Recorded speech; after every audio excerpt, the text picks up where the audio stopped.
आदरणीय दर्शकवृन्द नमस्कार। शेयरटेक फन्डाको यो एउटा अर्को नयाँ एपिसोडमा यहाँलाई स्वागत गर्न चाहन्छु। म बसन्त पाण्डे। अर्थसंसार.com बाट नियमित रूपमा प्रसारण भइरहेको यो कार्यक्रममा हामी बजारलाई प्राविधिक रूपमा मात्र नभएर आधारभूत रूपमा पनि बजार कस्तो देखिरहेको छ र बजारको ट्रेन्ड अब कतातर्फ जान सक्ने सम्भावना रहेको छ भन्ने कुरालाई विश्लेषण गर्ने गर्छौँ। हामीसँग हुनुहुनेछ शेयर विश्लेषक विमल तिवारी। उहाँ प्रोभिडेन्ट मर्चेन्ट ब्याङ्किङका प्रमुख कार्यकारी अधिकृत हुनुहुन्छ र यो प्रोभिडेन्ट मर्चेन्ट ब्याङ्किङले पोर्टफोलियो म्यानेजमेन्ट गर्ने लगायतका डिम्याट खाताहरू खोल्ने शेयर बजारसँग सम्बन्धित विभिन्न सेवाहरू दिने काम गर्छ र विशेष गरी अहिले चाहिँ प्रोभिडेन्ट मर्चेन्ट ब्याङ्किङले पोर्टफोलियो म्यानेजमेन्टको काम गरिरहेको छ। यदि तपाईहरू पनि आफूले समय दिनु नपर्ने गरी शेयर बजारमा कारोबार गर्दै गर्दा धेरै समय, धेरै ज्ञान, धेरै लगनशीलताको आवश्यकता हुन्छ, त्यो कुरा यदि प्रोभिडेन्ट मर्चेन्ट ब्याङ्किङलाई जिम्मा लगाएर आफ्नो प्रतिफलको लागि ढुक्क हुन चाहनुहुन्छ भनेदेखि तपाईले उहाँ सम्पर्क गर्न सक्नुहुन्छ प्रोभिडेन्ट मर्चेन्ट ब्याङ्किङमा। यसको सम्पर्क नम्बर, ठेगाना सबै कुरा हामी यो भिडियोको डिस्क्रिप्सनमा राख्दैछौँ। आउनुहोस् स्वागत गरौँ प्रोभिडेन्ट मर्चेन्ट ब्याङ्किङका प्रमुख कार्यकारी अधिकृत तथा शेयर विश्लेषक विमल तिवारीलाई। सर नमस्कार। सर नमस्कार बसन्तजी। सर यो एउटा के छ भनेदेखि जुन 3225बाट बजार घट्दै गयो, त्यो घट्दै जाने क्रममा बजारले विभिन्न आरोह अवरोहहरू पार गर्दै गर्दा जुन एउटा ट्रेन लाइन बनेको थियो, डाउन ट्रेन लाइन, त्यो के ब्रेक भएको हो आजको कारोबारपछि? बसन्तजी, तपाईँले जहाँसम्म जिज्ञासा राख्नुभयो 3200 को बजार तलतिर झरिसक्यो। झरिसकेपछि यो बजारले के चाहिने एउटा लय तोड्यो भन्ने कुरा गर्नुभयो। तपाईले भन्नुभएको प्रश्नलाई मैले कसरी बुझेँ भन्दाखेरि हामीले ट्रेन्ड तोड्यो भने अहिले बेरिसमा जुन बजार जान खोजेको अवस्था थियो र बजार इभन दो बुलिस मार्केट भए पनि बजारमा एउटा हामीले दुई पटक बजारमा उठ्न खोजेको मौका देख्यौँ। जब हामीले जनरली शेयर बजारमा आउँदाखेरि हामीले रिलेटिभ स्ट्रेन्थ र रिलेटिभ भोल्युमको कुरा गर्छौँ। आफ्नो विगतको ट्रेन्डमा, विगतको भोल्युम, विगतको चाहिने निरन्तरता एउटा ट्रेन्डको लाइनमा के देख्छौँ भन्दाखेरि उठ्न बजार झरिसकेपछि त्यही रेन्जमा बजार उठ्नुपर्छ भन्ने मान्यता छ। अब त्यो रेन्जमा नउठ्न सकेपछि बजार कम्तीमा चाहिने एउटा त्योभन्दा पछाडिको ट्रेन्डहरू जहिले पनि त्योभन्दा मासतिर उठ्न खोज्छ या तलतिर झर्न खोज्छ, त्यो कुरामा धेरै विचार गर्नुपर्ने हुन्छ। अब तपाईले बजार जब 3200बाट झरेको बजार आइसकेर बजारले धेरै पटक बजार उठ्नलाई खोजेको थियो तीव्र गतिमा, तर बजारमा विभिन्न कारणले हामीले देख्यौँ कि बजार त निरन्तर झर्यो। झरिसकेपछि आएर बजार 2400मा 2480 83 तिर आएको बजारले जब माथि उकालो लाग्यो, त्यो गएर 2686 को बजार 2881 मा गएर बजार रोकेको थियो। त्यहाँबाट बजारलाई हामीले निहालिरहेका छौँ के बजार यो भन्दा माथि जान्छ त भन्ने हिसाबमा, तर बजारले त्यो पम्प गर्न सकेन र बजार निरन्तर त्यसबाट हरास भएर बजार तलतिरको स्थितिमा 2280 मा गएर बजार फेरि तलतिर झरेको कुरा हो।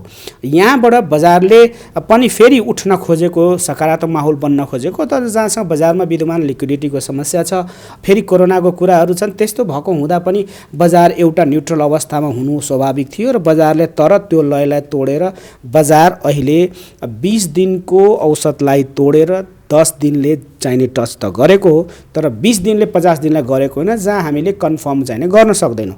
किनभने अझै पनि 50 दिनको मुभिङ एभरेज माथि छ, आज टच गरेको छ, हेर्नुपर्ने अवस्था हुन्छ।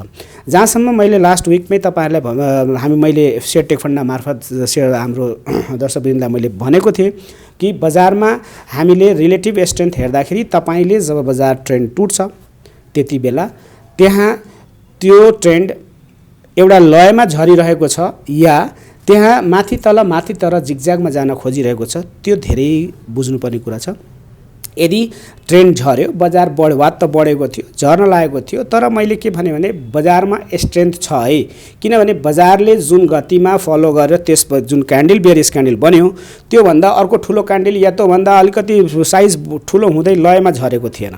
त्यसैले अहिलेसम्म तपाईँले जुन भन्नुभयो कि बजारमा एउटा ब्रेकआउट दियो भन्ने हिसाबमा 50 दिनको मुभिङ एभरेजलाई ब्रेकआउट त दिएको छैन, तर 20 दिनको मुभिङ एभरेजलाई 10 दिनले चाहिँ ब्रेकआउट दिइसकेको हो। बजार एउटा बढ्ने घट्ने क्रममा आज चाहिने एउटा कन्फर्म चाहिने एक स्टेप अगाडि र्याली समात्न थालेको चाहिने पक्कै हो। सर अब यस्तो अवस्थामा जस्तो कि अब हाम्रो अर्को नेक्स्ट टार्गेट चाहिँ कुन हुन्छ, टार्गेट बिन्दु कुन हुन्छ, लगानीकर्ताले कुन बिन्दुलाई विशेष गरी ख्याल गर्नु पर्यो? यस्तो हेर्दा हामीले जेनरली सप्लाई र डिमान्ड जोन पत्ता लगाउनु पर्छ। हरेक पटक अहिले विचार गर्दाखेरि हामी जुन बजारमा छौँ त्यो बजार लगभग 2518 मा एउटा राम्रो चाहिने डिमान्ड जोन थियो, जसको कारण बजार बढ्यो, बजारमा स्ट्रेन्थ त्यसैले थियो। र अहिले फेरि बजार जुन आएको छ त्यहाँनिर हेर्दा बजारमा बायरहरू प्रशस्त छन् अहिले, त्यसैले बजार चाहिने मासतिर जाने पनि देखिन्छ। र तपाईँले अब बजार कतिसम्म जान्छ भनेर जहाँसम्म प्रश्न गर्नुभयो, पहिले त हाम्रो यसमा रिलेटिभ स्ट्रेन्थ हेर्दाखेरि हामीले बजार म्याक्सिमम गयो भने 2800 सम्ममा बजारको एउटा ट्रेन्ड पहिलो लक्ष्य हामीले बनाउनु पर्ने हुन्छ। 2808 सम्मको लक्ष्य त बजारले तय गर्ला बढ्दाखेरिको अवस्थामा हो। र अब अहिले जुन लय समातेको छ त्यसले 2800 सम्म बजारले छुन सक्छ भने कममा बजार 2730 को बेन्चमार्क चाहिने छुनुपर्छ भन्ने हामीले बुझेको छौँ। भनेपछि 2730 सम्म चाहिँ सजिलैसँग पुग्न सक्ने रहेछ देखियो। अर्को कुरा छ नि सर, जस्तो योभन्दा अगाडिको जुन बुल र्याली हो त्यसमा चाहिँ के भयो भन्दाखेरि हाइड्रो पावर, फाइनान्स, विकास ब्याङ्कको त्यो सेक्टरका सेयरहरू एकदम राम्रोसँग बढे। तर अहिले बजार जुन 2260 बाट उकालो लागेर अहिले 2600 भन्दा माथि बजार पुग्दै गर्दाखेरि ती सेक्टरहरूमा खासै चमक आएन। बरु life insurance, non life insurance sector, micro finance होइन अदर सेक्टरहरू बढ्यो, तिनीहरू बढेर गए। अब के यो सेक्टर सिफ्ट हुन लाग्यो भने विषयमा डेफिनेटली तपाईँले जब एकुमुलेसन प्याटर्न हेर्नुहुन्छ पहिलेको ट्रेन्डमा तपाईँले हामीले हेर्दाखेरि के देख्यौँ भन्दाखेरि बजारमा जब सुरुवातमा मैले लास्ट एपिसोडमा मैले देखाएको थिएँ कि फर्स्ट जुन राइड गरेको थियो, जसको ट्रेन्ड चढाएको थियो त्यो भनेको इन्स्योरेन्स थियो, त्यसपछि होटल थियो, त्यसपछि चाहिने फाइनान्स थियो, त्यसपछि डेभलपमेन्ट ब्याङ्क, यसरी लय नै मैले देखाएँ जसमा मैले क्रमबद्ध भने कि भन्दा जुन चिज पहिले चढ्यो त्यो सबभन्दा पहिले तल झऱ्यो पनि। र अहिले आएर त्यही सेगमेन्ट माथि उठ्न खोजेको अवस्था थियो, तर ट्रेन्ड चाहिने सिफ्ट हुन खोजेको थियो। इन्स्योरेन्सको ट्रेन्ड अलिकति केही दिनलाई चाहिने बजारमा जुन हिसाबमा भोल्युम आउन खोज्यो आउन नसकेर ट्रेन्ड चाहिने नचढेर फेल भएको अवस्था हो। तर बजारमा के देखिन्छ भन्दा एकुमुलेसन हेर्नुभयो भने even though outstanding shares bank साइडमा धेरै भए पनि ब्याङ्किङ सेक्टरमै मान्छेले चाहिने स्टक प्राइस सानो भएको हुँदाखेरि एकुमुलेसन ब्याङ्किङ सेक्टरमा पनि बढेको अवस्था देखिन्छ। त्यस्तै केही भाग अहिले बिचमा इन्स्योरेन्सतिर पनि नयाँ बायरहरू, नयाँ इन्भेस्टरहरू एनालाइसिस नगरेर वात्त चाहिने बजारमा छिरेको अवस्था पनि देखियो। इभन दो त्यो ट्रेन्ड चाहिने तलतिरै झरिरहेको ट्रेन्ड हुँदाहुँदै पनि बजारमा फर्किन्छ भने कन्फिडेन्स लेभल अलिक बढी भएकोले चाहिने बजारमा इन्स्योरेन्स पनि भयो। अब जहाँसम्म हाइड्रो र चाहिने र फाइनान्सको कुरा गर्नुभयो, यिनीहरूको प्राइस अरू जति दरले झऱ्यो त्योभन्दा कम माथि नै झरेको अवस्था थियो, त्यसैले त्यो सेगमेन्ट त्यति चाँडो फर्किहाल्ने भन्ने कन्फिडेन्स पाएन र त्यो बजार एउटा एभरेज लाइनमा अहिले चाहिने त्यो, किनभने यो अलिकति ढिलो भयो भने सेयर सङ्ख्या कम भएकोले चाँडो जम्प हान्न त सकिहाल्छ र तपाईँको यदि घट्नु पर्यो भने नि चाँडो घट्नुपर्ने हो। तर यहाँ के हो भन्दाखेरि मान्छे पैसा कमाइन्छ भने कन्फिडेन्स लेभल हाई थियो त प्राइस हाई गएपछि बजार तलतिर आउँदाखेरि त्यसको ट्रेन्ड चाहिने पछि परेको मात्रै हो। त्यसैले अहिले चाहिने बजारै तलतिर जाने सेन्टिमेन्ट देखिएको हुँदाखेरि तिनीहरू चाहिने अलिक पछि पर्या हो। अब जसले चाहिँ यो महँगो मूल्यमा हाइड्रो, फाइनान्स र डेभलपमेन्ट ब्याङ्किङहरू बसेका छन् जो लगानीकर्ताहरूले, अब उनीहरूलाई चाहिँ तपाईँ के सल्लाह दिन चाहनुहुन्छ? यतिखेर के गर्दा राम्रो? त्यो होल्ड गरेर बस्दा राम्रो कि अब त्यसलाई बेचेर अरू कुनै सेक्टरमा सिफ्ट हुँदा राम्रो कि के गर्दा राम्रो? मैले तपाईँलाई यहाँबाट दिँदा सबैभन्दा पहिले जुन हामीले सेगमेन्टमा ट्रेन्डमा बसेर काम गर्नुपर्छ, तपाईँले आफ्नो इन्भेस्टमेन्ट अब्जेक्टिभ क्लियर हुनुपर्छ। Either you are investor or a trader. तपाईँको ट्रेड गर्नु रणनीति हो भने त्यही अनुसारको तपाईँले ट्रेन्ड हेरेर फाल्नु पनि पर्छ। किनभनेदेखि जति पैसा तपाईँ जोगाउनुहुन्छ त्यो तपाईँको कमाइ हो सेयर बजारमा। यदि ट्रेन्डमा बजारमा आएको छ तपाईँले लक्ष्य स्टप लस बिना यदि अन्धो भएर तपाईँ गाडी चलाउँदै हुनुहुन्छ, ब्रेक बिनाको गाडी चलाउनुहुन्छ, दुर्घटना तपाईँलाई हुन्छ नै। त्यसैले हामीले जुन हाइड्रो र उसमा हाल्नु भएको छ त्यसको लक्ष्य बिनाको यदि ट्रेड गर्दै हुनुहुन्छ भने मेरो सल्लाह पहिले लक्ष्य बनाउनुहोस्।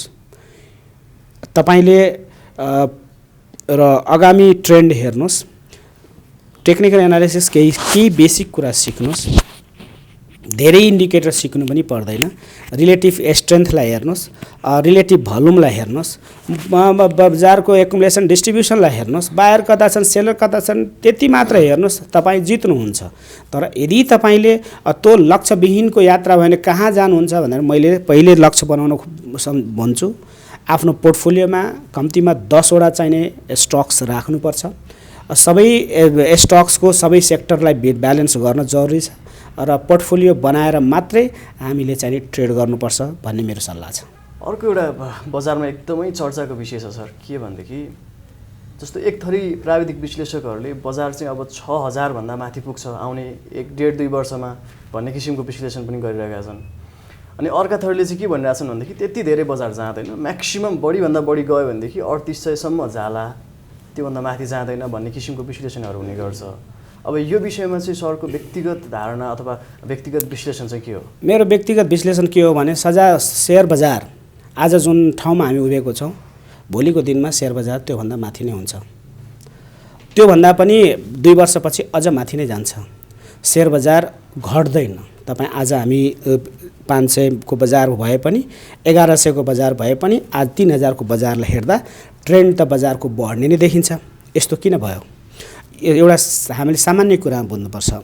जब हामी वास्तवमा यदि प्रॉफिट ओरिएन्टेड हो संस्था, इन्स्टिट्युसनल डेभलपमेन्ट भएपछि के हुन्छ? म्याक्सिमम प्रॉफिट हुन्छ। यसको लागि के चाहिन्छ भन्दाखेरि तपाईको प्रोडक्सन बढी हुनु पर्यो। प्रोडक्सन भएपछि डिमान्ड हुनु पर्यो। अर्थात् तपाईले मलाई भन्नुहोस् के कुनै पनि चीजको डिमान्ड घट्ला? डिमान्ड त बढेरै जाने भयो। बढेर जान्छ। डिमान्ड बढेर जानु भनेको कम्पनीको सेल्स बढ्नु हो। सेल्स बढ्नु भनेको प्रॉफिट बढ्नु हो। प्रॉफिट बढ्नु भनेको इन्स्टिट्युसनल डेभलपमेन्ट हुनु हो। डेभलपमेन्ट भयो भने फर्दर इन्भेस्टमेन्ट हुनु हो। अर्थात् हाम्रो साइज अफ द इकोनोमी पनि बढ्छ, मार्केट क्यापिटलाइजेसन पनि बढ्छ अनि जीडीपी पनि बढ्छ। जब जीडीपी बढ्छ, मार्केट क्यापिटलाइजेसन बढ्छ भने शेयर प्राइस पनि बढ्दै जान्छ। र मात्रै फरक के हो भन्दाखेरि हामी कुन स्टेजमा इन्ट्री गर्दैछौँ र कुन स्टेजमा हामी एक्जिट गर्दैछौँ। तपाईसँग आर्ट अफ एक्जिट छ, कला छ, निस्कन सक्ने कला छ, छिर्न सक्ने कला छ, बुझ्नु भएको छ भने तपाईले ट्रेड गर्नुहोस्। छैन भने आरामले आइपिओ रेटमा बजारमा 1-2 साल चलेका सेयरहरू लो मूल्यमा उठाउनुहोस्, चुप लागेर सुत्नुहोस्, बजारमा पैसा बन्छ। त्यसैले जसले 3800 भन्नुहुन्छ उहाँ पनि ठिक हुनुहुन्छ, जसले 6000 भन्नुहुन्छ त्यो ट्रेन्ड पनि ठिक हुन्छ। मैले यदि सबै पेरिमिटर हुन्छ भनेदेखि मैले 3-4 वर्षभित्रमा यदि सबै चिजलाई चाहे धितोपत्र बोर्डको भित्रका इन्टरनल स्ट्रक्चर हुन्, चाहे सेयर बजारका अटोमेसनका कुरा हुन्, चाहे ब्रोकरेजका कुराहरू हुन्, यी चिजलाई सिस्टमाइज गर्न सक्यो भनेदेखि नेप्सीले 8000 को बेन्चमा पनि छुन्छ भन्ने र मैले नै योभन्दा फर्स्ट एपिसोडमा मैले इन्टरभ्यू दिएको। त अर्थात् यो भनेको के हो भन्दा जब डिमान्ड बढ्छ, तपाईँ सोच्नुहोस् न कुनै समय तपाईँ हाम्रो प्यारेन्ट्सको स्ट्याटस कस्तो थियो? एउटा लुगा, 2टा लुगा, काम गर्ने, खाने, मास प्रोडक्सनका कुराहरू थिए। त्यसपछि टेक्नोलोजीका आएर डिमान्ड बढ्दै गयो, त्यसपछि सबै हुँदै जाँदा सप्लाई पनि बढ्दै गयो, इन्डस्ट्रिज खुल्दै गए, कम्पनीहरू खुल्दै गए। हाम्रो देशमा कम्पनी कम छन्, अन्य देशमा छन्, ल्याएर सेल्स गर्न प्रफिटमा काम गर्न थालेका छन्। त्यसैले त्यो नाफामुखी अर्थतन्त्रको कुरा मैले तपाईँको भिडियोमा मैले भने छु। तर यहाँ के छ भन्दाखेरि जब डिमान्डै बढ्छ, पपुलेसन बढ्छ, डिमान्ड बढ्छ भनेपछि प्रोडक्सन पनि धेरै हुन्छ, सेल्स पनि बढी हुन्छ, नाफा पनि धेरै हुन्छ, तब त कम्पनीले मान्छेले इन्भेस्टमेन्ट गर्छन्, इम्प्लोइमेन्ट पनि बढ्छ भनेपछि डाइमेन्सन अफ द इकोनोमी बढ्ने पक्का छ भनेपछि मार्केटको ट्रेन्ड हिजोभन्दा त भोलि बढ्छ नै यसमा। त्यसैले सेयर बजारमा लगानी गरेर छोड्दाखेरि बढ्छ। किन?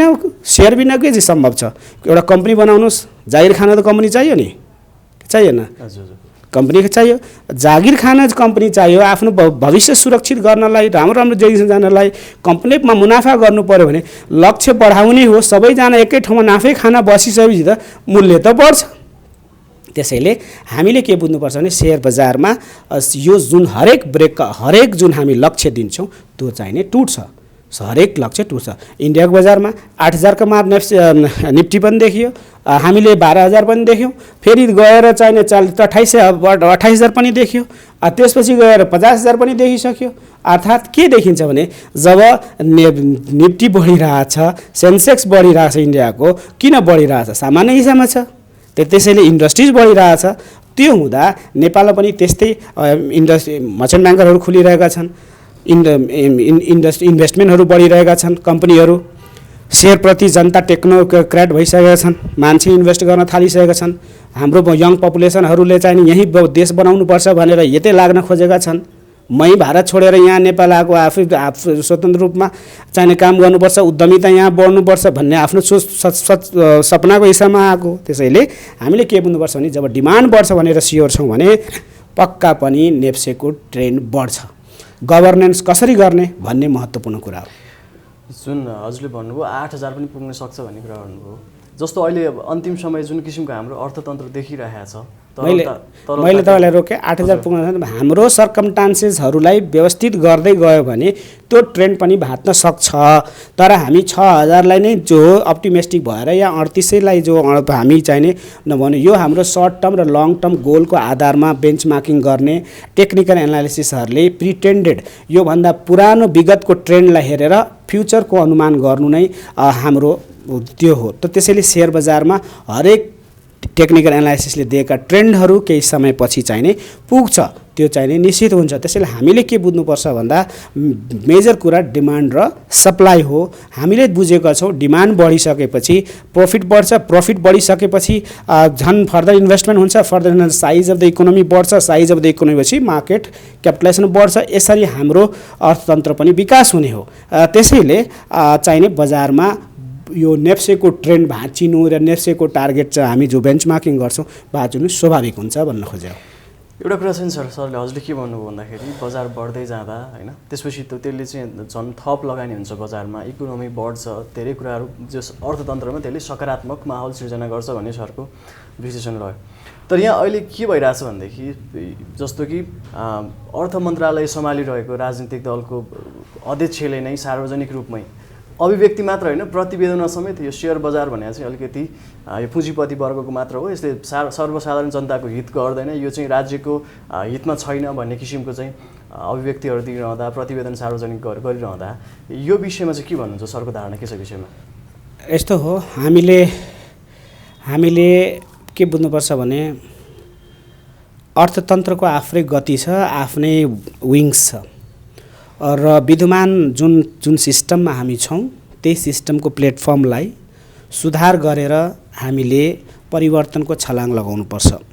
यो जुन हाम्रो इकोनोमिक स्ट्रक्चर छ, अर्थतन्त्रको जुन मोडलमा जुन बसिरहेका छौँ, पक्कै पनि यो मोडल आजदेखि होइन पहिलेदेखि हो र अहिले जुन हामी उथलपुथल गर्न चाहन्छौँ या अर्थमन्त्रीले भनौँ या कुनै विचारधाराबाट गभर्न भएर भए पनि यसमा सुधार गरेर पनि अझ उनीहरूको सोचभन्दा राम्रो काम हुन सक्छ।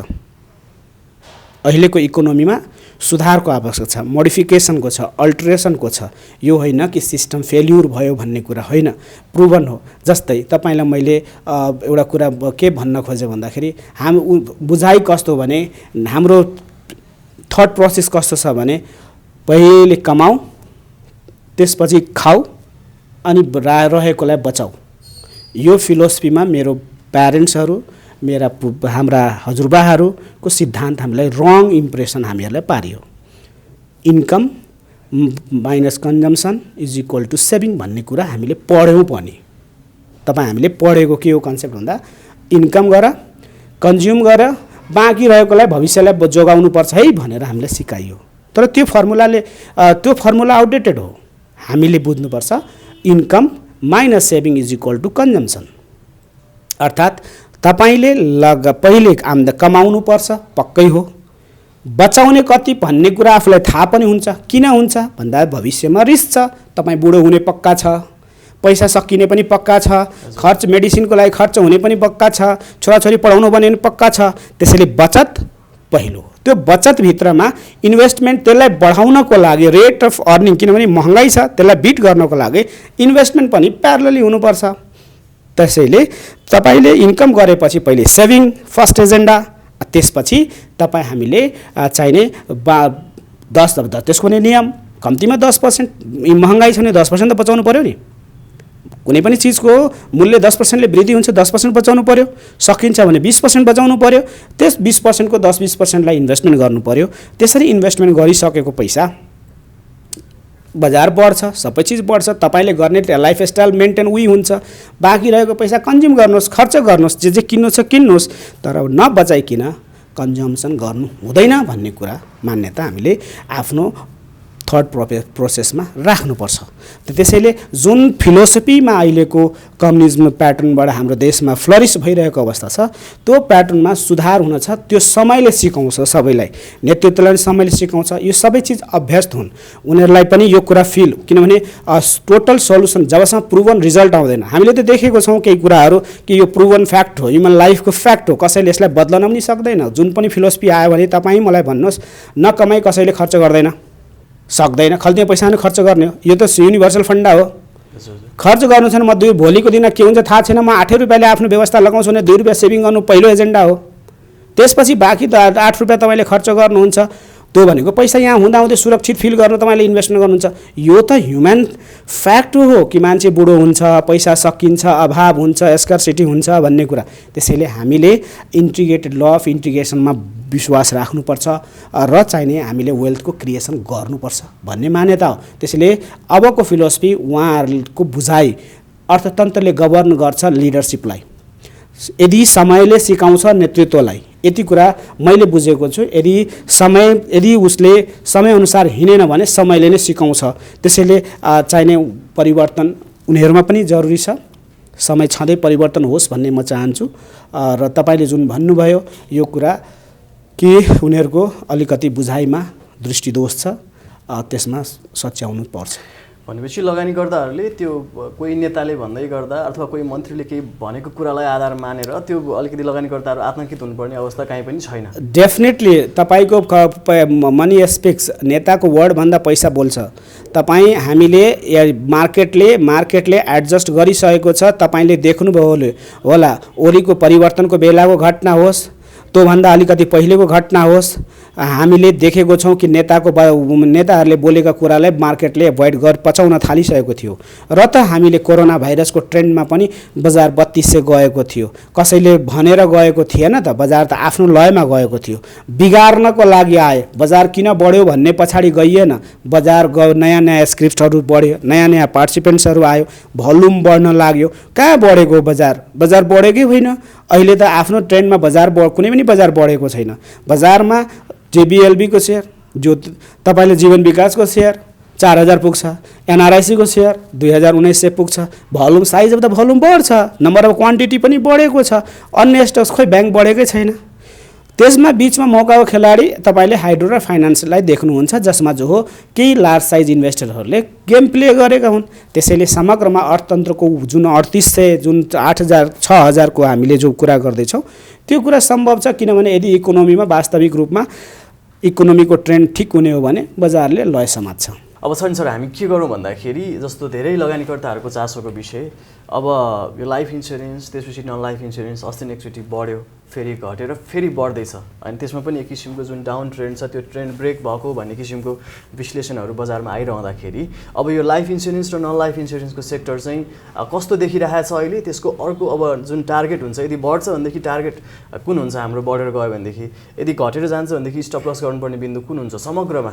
त्यो लाइफ र नन लाइफ एकचोटि सरले अलिकति भनिदिनु भयो भनेदेखि लगानीकर्ताहरूलाई धेरै नै यसले सहयोग गर्थ्यो। बसन्तजी, तपाईँले लाइफ इन्सुरेन्सको पोजिसन के छ भनेर सोध्नुभयो। जहाँसम्म लाइफ इन्सुरेन्समा हामीले सबभन्दा पहिले देखेका थियौँ कि सप्लाई जोन हाम्रो 14116 मा हामीले सप्लाई जोन देखेका थियौँ, जसलाई हामीले देख्यौँ के भन्दाखेरि अर्को सप्लाई जोन हामीले देखेको थियौँ बाई गर्न सक्ने जोन भनेको 14649 र मा हामीले देख्यौँ।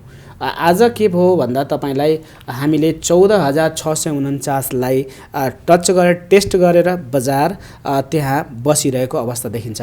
अर्थात् के देखिन्छ नि, यो बिन्दुलाई तोड्दा बजारमा कन्फिडेन्स चाहिँ नै बढी आउँछ इन्सुरेन्सप्रति र बजारले अहिले म्याक्सिमम हामीले यो बजारको रेसिस्टेन्स भनेको 16,100 जतिको 16,076 बिन्दुमा रेसिस्टेन्स देख्छौँ। तर ठुलो बायरको पङ्क्ति चाहिँ नै हामीले देखिरहेको छौँ। बजारमा बायरको झुन्ड चाहिँ नै 16,844 को बिन्दुमा हामी धेरै चाहिँ नै बायरहरूलाई ट्रेन्ड सुधार्नलाई देख्छौँ। जहाँसम्म 16,800 मा धेरै बायर छन् र त्योभन्दा केही बायरहरू बसेका छन्। अहिले पनि बजारमा बायर चाहिँ नै लगभग 15,000 को हाराहारीमा बजारमा बायरहरू प्रशस्त छन्। ब्रेक हुने सम्भावना अति छ र बजारमा चाहिँ नै कन्फिडेन्स आउन खोजेको जस्तो देखिन्छ लाइफ इन्सुरेन्सको पर्सपेक्टिभमा। भने नन लाइफ इन्सुरेन्सलाई हेर्दा हामी के देख्छौँ भने 50 डेजको मुभिङ एभरेजलाई आज बजारको ट्रेन्डले तोडेको हो र साथै 20 दिनलाई 10 दिनले काटिसकेको छ र बजार एउटा र्यालीमा गएको छ। अहिले आएर बजार अलिकति माथि सानो क्यान्डल बनेको देखिन्छ। कन्फर्मेसन अझै बजार बढ्ला जस्तै देखिन्छ। त्यसैले अहिले 1-2 दिन यदि बजारले ट्रेन्ड राम्रो गर्यो भने नयाँ ट्रेन्डको सुरुवात पनि नन लाइफमा हामीले देख्न सक्छौँ। त्यसैले यहाँबाट किनभने सी आकारको कर्भ दिन सक्छ भन्ने कुरा, ट्रेन्ड बन्न सक्छ भन्ने कुरा हामीले जुन हिसाबमा बढेको थियो त्यही हिसाबमा जान्नु सामान्य हुन्छ। त्यसैले हामीले के देख्यौँ भन्दा बजारमा बायरहरूको बिन्दु 11,181 मा बायरहरू धेरै थिए। त्यो बायरको कन्फिडेन्सले गर्दा अहिलेसम्मको र्याली चाहिँ नै बढिरहेको अवस्था हो। अहिले जुन बिन्दुमा बजार छ त्यहाँ पनि बायरहरू हामी देख्छौँ। मार्चमा जुन बायरहरू थिए त्यो बायरको रेन्जलाई आज बजारले तोडेको छ। त्यसैले बजार चाहिँ अहिले बायर चाहिँ यहाँ मार्चको रेन्ज, मार्च र चाहिँ मार्चमा र एप्रिलमा जुन बायर थिए त्यो बायर अलि धेरै नै छन्। त्यसैले मार्च, एप्रिल अनि यता पनि आएर फेरि हामी देख्छौँ अक्टोबरमा जुन हामीले एउटा बजार तल झरेको थियो नन लाइफको, त्यहाँको बिन्दुबाट उठाउन खालका ठुलै बायरहरू देखिन्छन्। त्यसैले बजार मास्तिर जान आकलन गर्न सकिन्छ। बजारमा अहिले पनि नन लाइफमा पनि स्ट्रेन्थ चाहिँ नै राम्रै देखिएको छ पटक। अनि सर अर्को के छ भने अब हामी स्टक वाइज जाउँ है, बजारमा आजको हामी कारोबार यदि हेर्छौँ भनेदेखि एसटिसी धेरै राम्रो मूल्यका साथ एसटिसीको सेयर बढेको छ। साल ट्रेडिङ कर्पोरेसनको के छ सर हेर्दाखेरि एकचोटि के देखिन्छ? तपाईँले अस्ति नन लाइफ एनएलआइसीको तपाईँले फिगर हेर्नु भएको थियो, एक दिन झट्का जसरी दिएको थियो। साल ट्रेडिङ कर्पोरेसनमा पनि त्यो पनि हुनसक्छ। र अर्को कुरा के हुनसक्छ भन्दाखेरि बजारमा अहिले भर्खर चाहिँ नै काटि नसकेको अवस्था थियो। सिएमएफ लगाएर हेर्दा पनि बजारले ब्रेकआउट दिएको अर्थात् बढ्न खोजेको त देखिएको छ पक्कै पनि। त्यस्तै भोल्युम पनि राम्रै देखिएको छ। निरन्तर 2 दिनदेखि भोल्युम राम्रै देखिएको छ। अब यहाँ कुरा यस्तो छ बसन्तजी, साल ट्रेडिङ कर्पोरेसनको राम्रो एकुमुलेसन भइरहेको अवस्था देखिन्छ। बायरहरू पनि धेरै छ, भोल्युम पनि धेरै छ, आरएसआई पोजिटिभ छ र ट्रेन्डमा सकारात्मक छ। 2 दिन भएको अवस्था छ र यहाँबाट बजार चाहिने हुन्छ बढ्न सक्छ भन्ने कुरा पनि देखाउँछ। तर के देख्नुभयो बुझ्नुपर्छ भन्दा अझ यो कम्तीमा सिएमएफ 3 दिनको ट्रेन्ड मानिन्छ।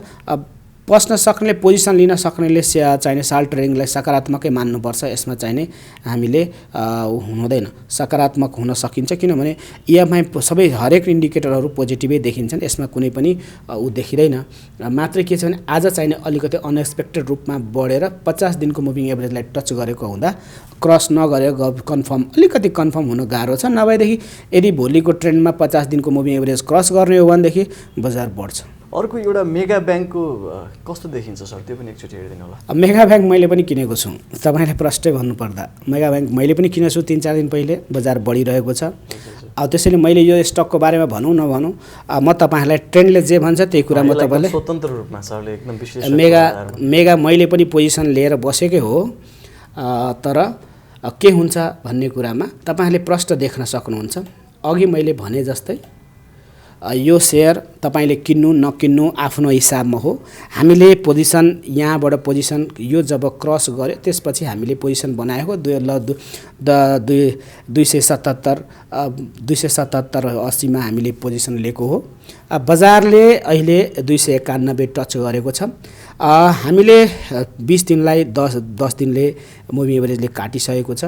बजार एउटा ट्रेन्डमा र्यालीमा निरन्तर बढिरहेको छ। बजार तलतिर पनि छ। यसरी तपाईँ हामीले बुझ्नुपर्छ। किन्नु नकिन्नु बजारको बारेमा तपाईँको धारणा तपाईँले चाहिने बुझ्छ। सबै इन्डिकेटर्सहरू त्यति हामीले देख्यौँ। अब यो बजार हो, तर अझै पनि सिएमएफमा तपाईँले विचार गर्नु पर्यो भने सिएमएफले जिरो लाइन काटि नसकेको अवस्था हुँदा त्यति साह्रो चाहिने कन्फर्म हुन सकिँदैन। त्यही पनि अब तपाईँको आफ्नो लेभल रणनीति को आधारमा लिनुपर्छ। मैले लिए भन्दैमा तपाईँहरूले लिनुपर्छ भन्ने होइन। हाम्रो रणनीति टाइम हामीले पहिलेदेखि सबैलाई भनेको छौँ कि यो इन्भेस्टमेन्ट गर्ने बेस्ट टाइम हो, तर ट्रेडिङ गर्ने टाइम चाहिँ होइन। त्यसैले ट्रेडिङ पर्सपेक्टिभबाट किनेर फाइदा गरौँला भन्दा पनि बजार माथि जाओस् या तल जाओस् तपाईँले बजारमा चाहिने क्रमबद्ध निरन्तर आफ्नो कति स्टक उठाउने भनेर जानुपर्छ। सर्ट टर्मको पर्सपेक्टिभलाई भनेर अहिले किन्नु हुँदैन। त्यसैले सिएमएफमा पनि कन्फर्म हामी देख्दैनौँ, तर के अरे मेगामा चाहिने मेगा इएफआई फोर्स इन्डिकेटर हेर्दाखेरि चाहिँ सकारात्मक देखिन्छ। त्यसैले हामीले पनि किनेका हौँ। त्यसैले तपाईँहरूको लागि टिप्सको लागि, तर त्यसैले तपाईँहरूले चाहिँ आफ्नो विचार, आफ्नो रणनीति, आफ्नो पकेट, आफ्नो पैसा हो। त्यसैले तपाईँहरूले यही अनुसारको रणनीति बनाउनु होला। त्यति साह्रो क्वान्टिटीमा पनि हामीले उठाउँदैनौँ, हल्का आफ्नो हिसाबमा गरे हो। त्यसैले तपाईँहरूले बुझ्नुपर्छ र गर्नुपर्छ। जस ट्रेन्ड यसको सकारात्मकै देखिन्छ मेगा ब्याङ्कको। अहिले हेर्दाखेरि सिएमएफ कस्टमरहरू सिएमएफले अहिले जिरो लाइन काटि नसकेको हुँदा कन्फर्म हुँदैन। इएफआई अलिकति भर्खर क्रस भएर माथि गएको छ। त्यसैले भन्न सकिँदैन के हुन्छ भनेर।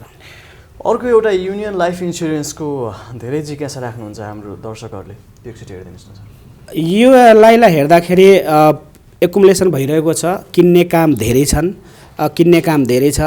फोर्स अपवर्ड छ, पोजिटिभ ट्रेन्डमै छ। अस्ति माथि गएर तल भाँचेर आएको अवस्था थियो। बजारमा हामीले मैले भनेको थिएँ, बजारमा जब बजार अलिकति तल फेरि माथि गरेर क्यान्डल बन्न थाल्छ, बुझ्नुपर्छ स्ट्रेन्थ छ र एकपछि अर्को क्यान्डलको साइज बढ्दै निरन्तर तलतिर झर्छ, तब बुझ्नुपर्छ स्ट्रेन्थ छैन। त्यसैले बजारमा चाहिने युएलआईलाई हेर्दा बजारमा स्ट्रेन्थ चाहिने पोजिटिभ देखिन्छ।